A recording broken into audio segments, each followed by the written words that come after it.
तो hello guys, देखो ये कार कैसा छटपटा रही है। ठीक है, बॉक्स से निकलने के लिए।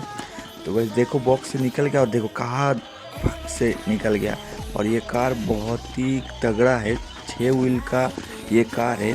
तो गाइस ये कार इतना ज़्यादा स्पीड से चलता है और इधर उधर बहुत, देखो मैं पकड़ नहीं सकता, इधर उधर बहुत जल्दी जल्दी छुटता है। और इसका लुक देखो गाइस, बहुत ही प्यारा लुक है। और इसका लिंक डिस्क्रिप्शन में है, वो आ जाएगा, चेक करो कैसा क्या रेट है। तो चलो गाइस, थैंक यू, मिलते हैं नेक्स्ट वीडियो में। चलो बाय, लाइक कर देना।